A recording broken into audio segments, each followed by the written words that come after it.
We're now going to move on to look at material mix and yield variances. And at this point, I would suggest, if you haven't watched the online lecture where I go through the revision of all the basic variances that you've learnt about from earlier papers, then I recommend you do so now, unless you're very comfortable with the basic variances, because the ones we're going to look at now move us on a level from the basic ones from paper F2. Now, material mix and yield variances are a way of analysing in more detail your material usage variance. And the reason or the circumstances when it might be worth analysing your material usage variance down into more detail is if the materials that you are using in your products are what we call interchangeable. So that's the question you've got to ask, is are the materials interchangeable? That means, could they be swapped for one another? Because there are certain products, usually food items, so I've given the example here of a bag of muesli. There are certain products where the actual proportions of the ingredients going in can be varied slightly. So we know that muesli will contain, oats, bran, some fruit and nuts, but the exact combination of those doesn't have to be precise every time, and if it does change slightly, it's still a bag of muesli at the end of the day. And in those circumstances where you've got products like food items where it is possible to switch the materials for one another to some extent, then it may well be worth doing the analysis of your material usage variance into the mix and yield components. I'll talk a little bit more about what they are in a moment. There's obviously going to be some products which this wouldn't apply to really. It's products like making chairs or making cars, a lot of general products. You can't really switch one ingredient for another. If you're making motor vehicles, you can't really decide one week that actually this week you're only going to make cars with 3 wheels and 2 engines.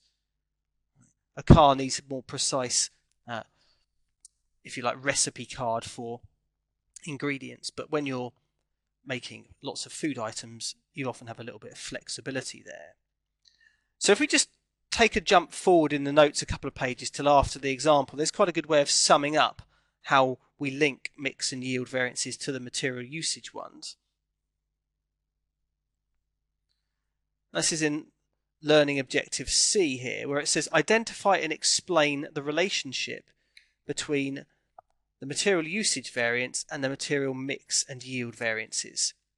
Now, if you remember, the material usage variance is asking the question, did you use more or less material than expected? So use more or less material than expected in making your actual production.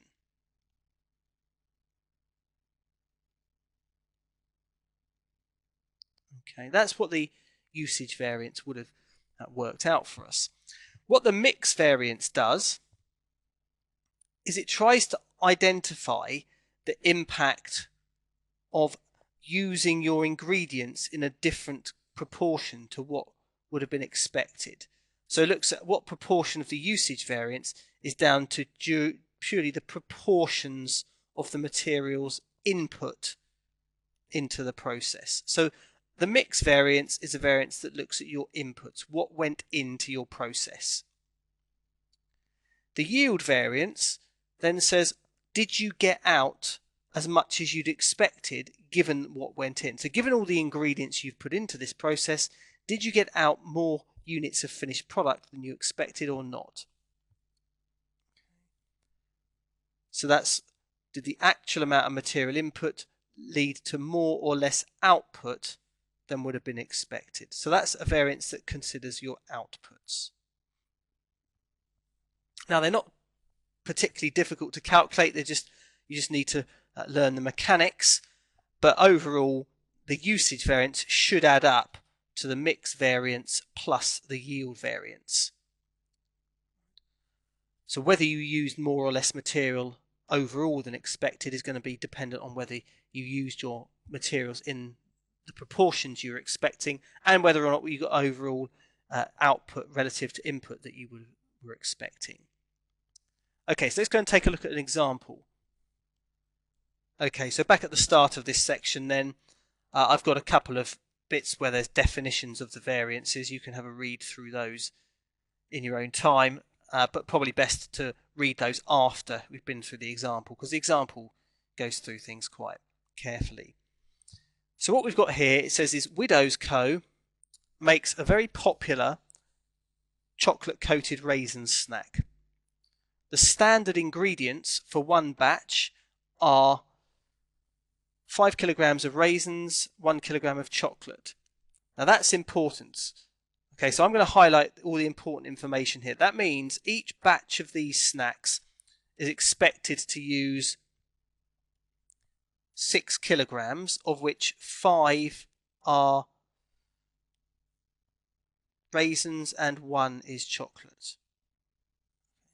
That represents my standard mix. That is what the recipe card says, in other words. We're also told what each one of those materials costs, and we get overall a standard cost of a unit, in this case 52. That's another important piece of information. So standard cost of a unit of our output. That's what we'd expect it to cost us to make each batch. The other two important pieces of information are what are your inputs and what are your outputs. And what we're told is, it says in the month just ended, Widows made 1,000 batches. So there's our output.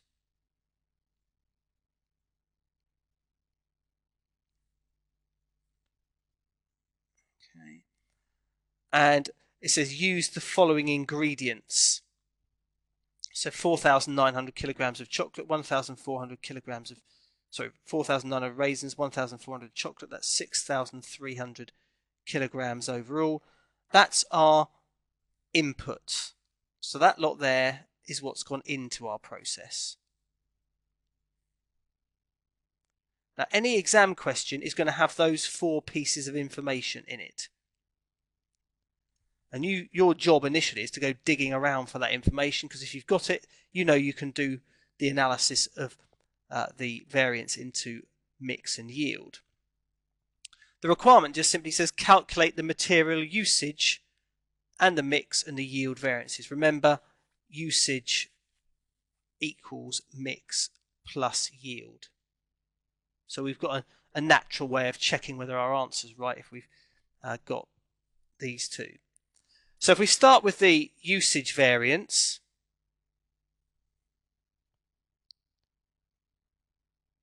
this is no different to what you'd have done in the F2 paper, material usage variances. But because we've got more than one material here, I'm just going to do them side by side. So the usage variance, it says, based on how much you've actually produced, so in this case we've produced 1,000 batches, so 1,000 batches, we're comparing what we should have used in terms of the materials and what we did use. And we've got 2 types of material here. We've got raisins and chocolate.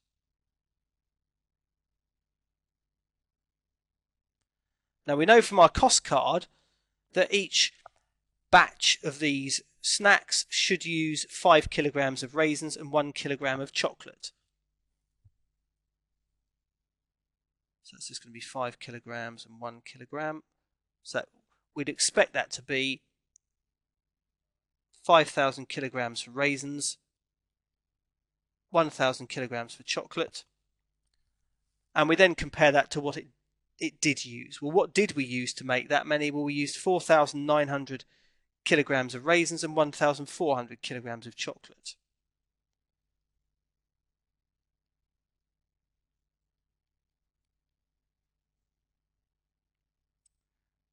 That gives us our variance in kilograms. We've got 100 kilograms favourable for raisins because we've used less than we would have expected, and we've got 400 kilograms adverse for chocolate. What we do is we then turn that into money by valuing it at the standard cost, which we can get from the previous page of $8 for raisins and $12 a kilogram for chocolate.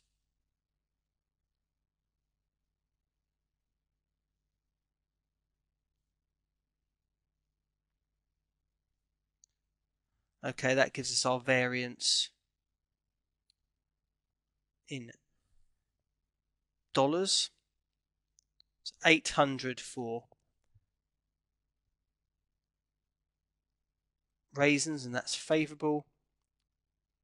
4,800 for chocolate, and that's adverse. So in total then, what we've got there is a 4,000 adverse variance overall.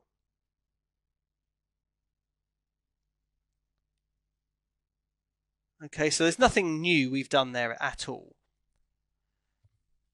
What we now have to do though is we have to break that down into the mix variance and the yield variance. And just taking one or two of these other totals on here, I'll do the totals for the kilograms as well. So we've got a budget of 6,000 kilograms, actually 6,300. So we're 300 adverse when it comes to the amount of material we've used. Okay, if we start then with the mix variance. The mix variance, you might remember that I mentioned, is an input variance. It's a variance that considers whether you used your materials in the proportions you would have expected. Now we know from the question that our actual inputs are 6,300 kilograms. That's how much has gone into this process. So that's the actual input. Now that number's critical for us in the mix variance. I'm just going to put some of the headings up there. So we've got raisins and chocolate and total. When we're doing the mix variance, what we want to make sure we do as the first thing is we put whatever we've got as our actual input goes in the total column twice. So 6,300 kilograms, and then it goes in again, 6,300 kilograms. Because all we want to compare here is, given that we've put 6,300 kilograms into this process, what combination did we put them in as compared to what we would have expected? What was the standard mix? So what we're doing here is we're comparing the standard mix, i.e. your recipe card, and your recipe card said, if you remember, for every 6 kilograms going in, 5 kilograms are expected to be raisins, 1 kilogram is expected to be chocolate. So our standard mix is 5/6 and 1/6, which would have meant we would have expected 6,300 times by 5/6. We'd have expected of the 6,300, 5,250 of them to be raisins and 1,050 of them to be chocolate.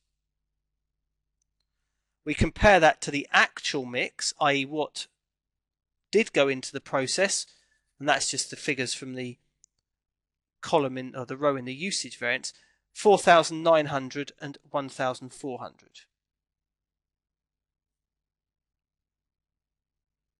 So 4,900 and 1,400.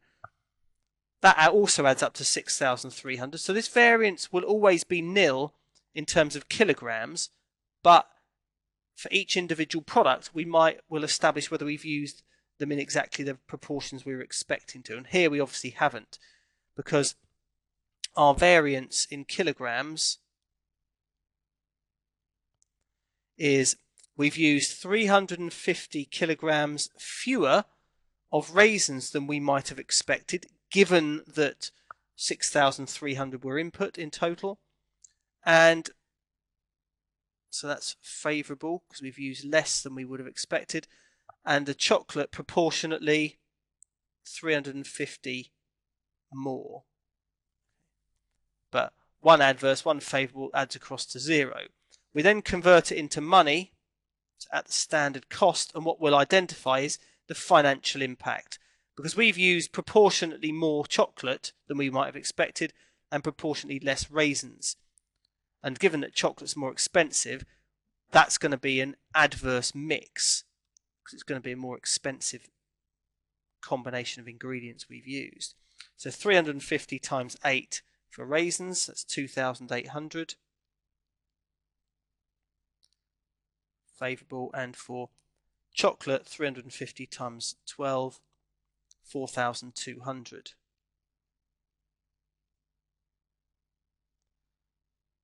All in all then, and that's adverse, we've got a 1,400 adverse variance. So as a result of not using the ingredients in the combination that we were expecting to, our costs are going to be 1,400 higher than anticipated. That doesn't explain obviously the overall usage variance of 4,000 adverse, but it's some of the way there. Okay, so that one, remember, was our inputs variance. We now need to look at our yield variance, which is our outputs.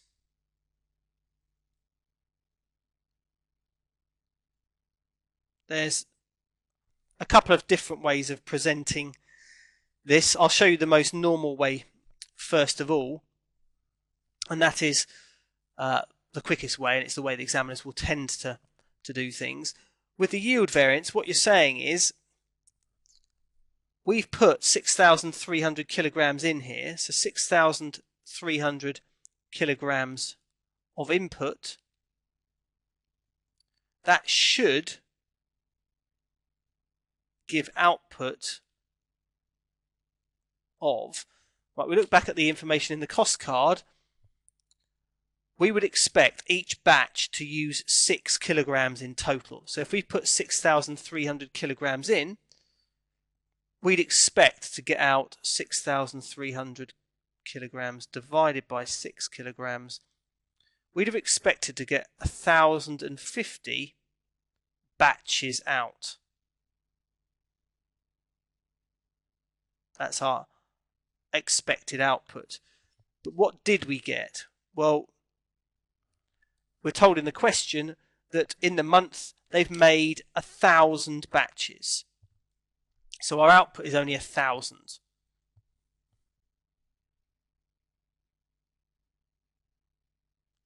So we have made 50 batches fewer than expected, given the inputs that went in. And we value that at the standard cost of a batch, which is information you may well need to work out in the exam. In our example here, we've got the information because we're told that the standard cost of a batch is $52.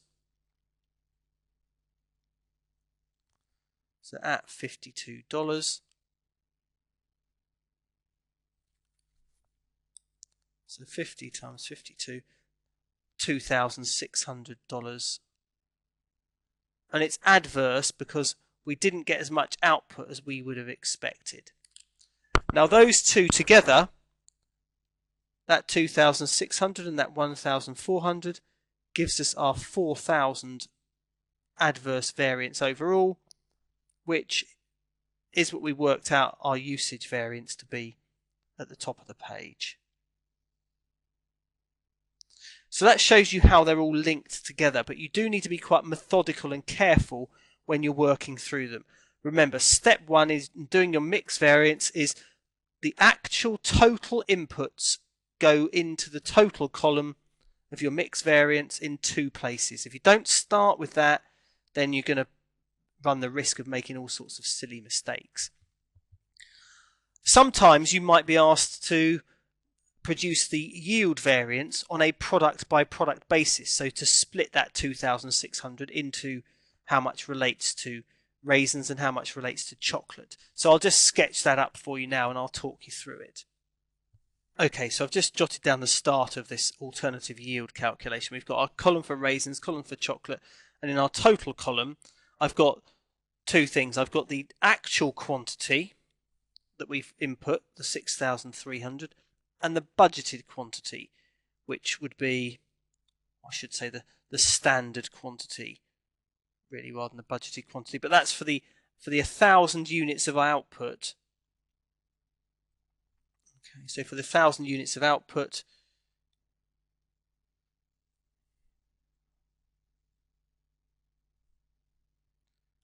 so the budgeted quantity at standard mix is based on your actual output. So for the 1,000 units that we've actually produced, we expected, according to our budgeted cost card, each one to use 6 kilograms. So that's our starting point.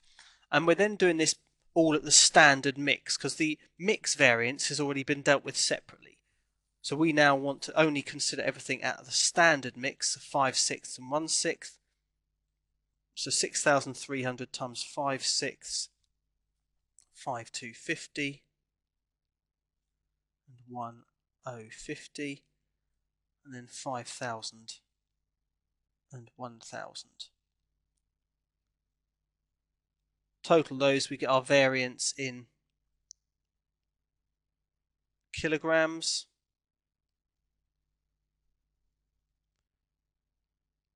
$250 adverse for raisins and 50 adverse for chocolate at the standard cost of 8 and 12 gives us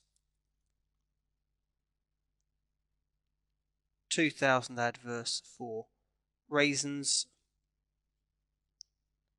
600 adverse for chocolate, a total of 2,600 adverse.